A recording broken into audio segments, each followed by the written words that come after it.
It's summer and the baby animals are out. Here's one of my mama chicks with her babies. They're about 2.5 weeks old. And of course, there are also bigger babies around town. They're mama moose and mama bears with babies, and they can be extremely dangerous. So watch it, because they are in the Anchorage and on all the trails. Hi there and happy June. I already gave you a little bit of clip warning you about the wildlife mamas that are out there. I also want to bring you information about living with a well and septic. I get asked questions about that all the time. We have wells and septics throughout Anchorage, Eagle River, Chugiak, Palmer, Wasilla. They're very common in Alaska. So I've got a little bit of information about that.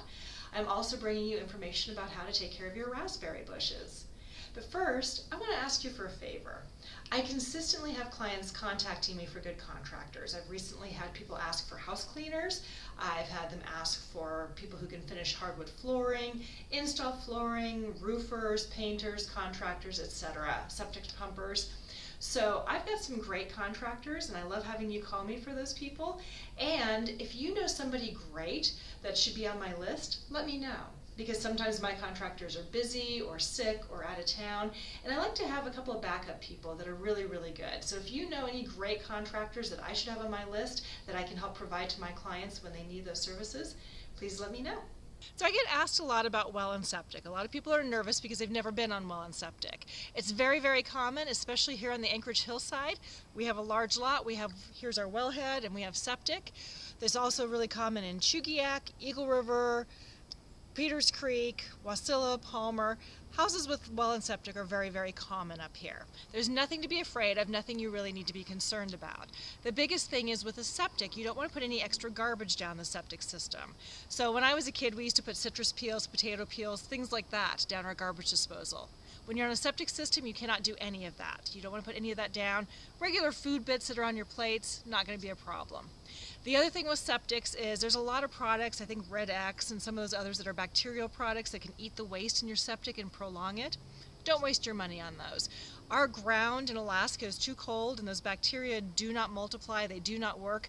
You do want to have your septic pumped every 1 to 2 years depending on the size of your tank and how many people are in your family and your water use. When you're in the municipality of Anchorage and you sell a home that's on well and septic, you will need to have what's called a COSA. It's a certificate of on-site septic approval. It's required by the municipality when you sell a house on well and septic. They're going to check the water quality, they're going to test your well flow, and they're going to check your septic system and make sure the absorption rate is what it needs to be. If any of those fail, that needs to be corrected prior to selling the home. Water flows easy. Generally they put in a new storage tank, just a storage tank to hold water to make up for the lack of well flow. When you have a septic that fails though, you do have to replace the septic system. That can be timely and it can cost quite a bit of money. So it's usually a good idea to have the well and septic tested before you put your home on the market. If you're thinking about putting your house on the market and you have well and septic, let me know, I can help you with that. And if you are buying a home with well and septic, I'm more than happy to give you more information on that, but I hope this helps you with a few details. So I'm out here with my raspberries, and one thing a lot of people don't realize is that raspberries are actually a biennial plant. The first year they're going to shoot up and grow with greenery. The second year is when they bear most of their fruit. They might bear a little bit the first year, but generally they fruit the second year, and then by the third year they're dead. So you can see here I have a dead cane and I have a living cane. So these living canes you don't want to prune because this is where your fruit's going to come from. These are the canes from last year. The new shoots from this year are going to bear fruit next year. But you can take these dead canes out and use your pruning shears and trim all these dead canes out to make your patch look a little bit nicer.